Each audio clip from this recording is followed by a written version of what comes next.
pourrait qualifier la société médiévale occitane comme une société ouverte.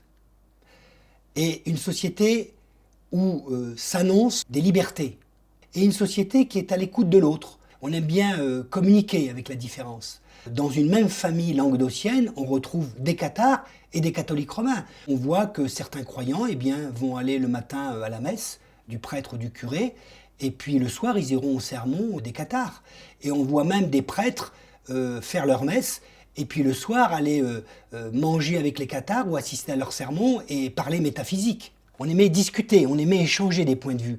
Et même le simple croyant qui n'a pas forcément une grande culture, l'artisan ou le commerçant, il aime bien échanger à ce niveau-là. Donc ça prouve que c'est une société qui s'interroge. Et très certainement, elle s'interroge sur l'origine du bien et du mal. Qu'est-ce que c'est que l'amour de Dieu et comment on peut, dans la vie quotidienne, transformer les rapports humains plus simples et moins violents. Et donc c'est une société tout à fait différente, avec l'ouverture, avec la Méditerranée, avec l'Espagne, avec donc les Juifs qui sont relativement bien installés ici, qui ont des fonctions dans toute l'administration des comtes et des vicomtes. Donc forcément, c'est une société tolérante, bien entendu. Le parage, c'est une note spécifique de l'Occitanie. C'est révolutionnaire au XIIIe siècle. Pourquoi ? Le parage nous dit que la noblesse, ce n'est pas forcément la noblesse de sang, transmise par le sang, c'est la noblesse de cœur. Ça veut dire qu'on peut être noble simplement par le cœur. Et là, ça casse, je dirais, tous les liens de sang. Et ça, c'est vraiment une valeur très occitane, véhiculée évidemment par les troubadours, bien entendu. Donc c'est en fait la noblesse de cœur qui peut prévaloir sur la noblesse de sang. Vous êtes simplement un commerçant, ou pourquoi pas un paysan laboureur, ou un artisan, si vous avez une certaine noblesse de cœur, ça vous met sur le même pied d'égalité qu'un noble de sang.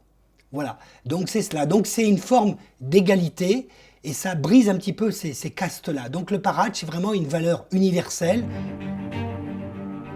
Il faut faire la différence entre le pouvoir féodal du nord de la France et celui du sud, c'est-à-dire chez nous en Occitanie. Ce sont deux choses bien différentes. Dans le nord de la France, on a un pouvoir féodal qui est relativement fort et puissant. Alors, il y a une raison pour cela. La transmission du patrimoine, dans le nord de la France, on est sur ce qu'on appelle le droit germain. C'est-à-dire que lorsqu'un seigneur décède, sa seigneurie, elle va à l'aîné, le droit d'aînesse. Ça veut dire que ça permet d'avoir un pouvoir fort et centralisé. Chez nous, dans le sud de la France, c'est tout à fait le contraire. C'est-à-dire que nous, on n'est pas dans le droit germain, mais on est sur le droit romain. Ça veut dire que lorsqu'un seigneur décède, sa seigneurie est partagée en autant d'enfants qu'il a. Ce qui fait qu'on a des seigneuries très morcelées et on a un pouvoir qui n'est pas fort. Alors au XIIIe siècle, depuis d'ailleurs pratiquement les Carolingiens, l'Église catholique romaine, elle est toute puissante. Elle est toute puissante puisque le pape a le droit même d'excommunier les princes et les empereurs. Donc véritablement, on va dire que c'est elle qui a le pouvoir total. Et en même temps, on voit bien que c'est quand même cette Église également qui va déclencher les croisades en Terre Sainte. C'est une Église qui est toute puissante et qui a fait le ménage autour d'elle. C'est-à-dire que tous les autres courants chrétiens, depuis Constantin et Théodose, ont été totalement éliminés ou en tout cas se sont mis en veilleuse. Les troubadours ont forcément côtoyé les cathares. Ils se sont rencontrés, ils fréquentaient souvent les mêmes lieux, c'est-à-dire que les cathares fréquentent les maisons, fréquentent pourquoi pas les châteaux, fréquentent les places publiques où on va faire de la prédication, de l'évangélisation. Et en même temps, on a les troubadours qui sont là, eux, pour venir chanter leurs poèmes.